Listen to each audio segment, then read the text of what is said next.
We are back with past President Ron Snicker and newly elected current President Steph Ballou. Welcome to the show, both of you. I'm so excited to talk with each of you for different reasons, and we're going to start with Ron. Ron, you just wrapped 6 years of service on the board, 1 year as marketing chair, 2 as VP, 3 as president. I watched the annual meeting just recently, and there was a nice tribute to you. Lots of great things were said. You seem, just from observation on my point, to lead by example, and you're hands-on. In Focus included you last year as a model behavior honoree. You're stepping down, leaving a great legacy. I mean, it's just obvious from the outside, and when I dig in a little bit, I want to hear from you about looking back. What are some most favorite memories, or what you feel like you left as the best accomplishment? What can you tell us? Great, and thank you, Pam, for having us. This is my first time on the show, so I appreciate it. It's been my honor and privilege to serve on the board the past 6 years. We've experienced phenomenal growth. So many people to thank that helped us along the way. And obviously, there's way too many accomplishments to list them all here, but a few of the highlights for me would have to be our membership has grown over 40% since 2018, and our members really make this engine work. Secondly, I think our advocacy work at the state and local levels has been phenomenal. In the past, we were trying to affect change, and now we're regularly at the table setting policy and shaping how Nashville looks and works for years to come. And we're very proud of that.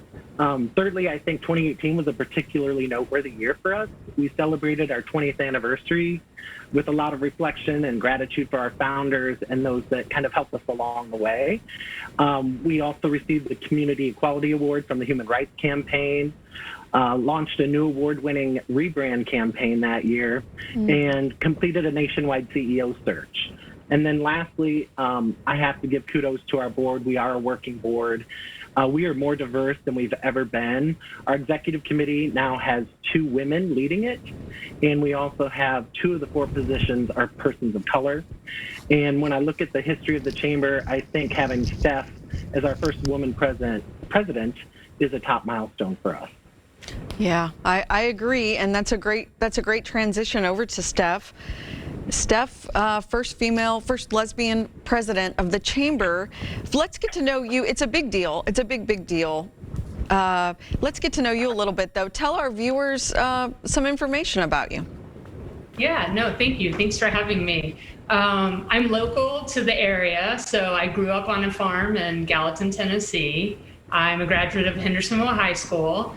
After graduating high school, I moved to Washington, D.C., where I had received a full swimming scholarship and obtained a finance degree. And I've spent the past 21 years in Chicago.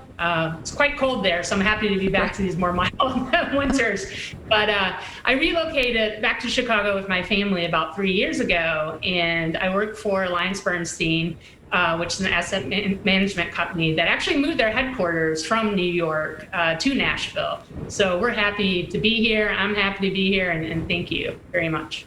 Yeah, that loss is our gain here. Steph, tell us, and we're going to run out of time in just a couple minutes. Tell us what your goals are for 2021.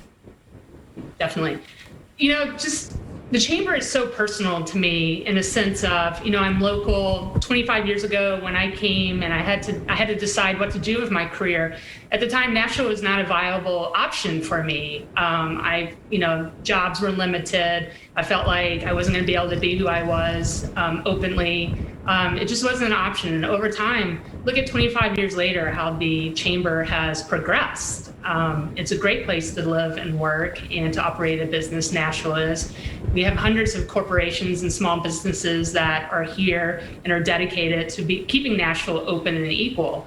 So part of started my tenure in 2021, we're looking at actually expanding the chamber statewide, which by doing that would provide us a much powerful advocacy platform being statewide versus just representing Nashville. But at the same time, we'll still be able to keep our programming and our education series and our networking at the local city level, if that's the way we want to go.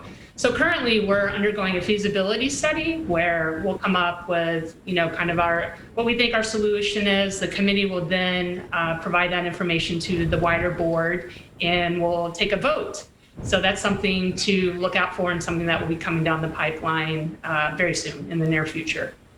Well, that sounds great. And of course, we're already out of time. I appreciate you both coming on. Ron, we wish you well. You're going to be missed. And Steph, we can't wait to hear what you're going to do. And you will be back on the show. I know it. Thanks, y'all. Thank you. Thank you. That's all the time we have for tonight. You can find out more information about the Nashville LGBT Chamber at nashvillelgbtchamber.org. And don't forget, follow us on your favorite social channels for breaking news and entertainment, or watch clips of Out About Today at outandabouttoday.com. See you next weekend. Good night.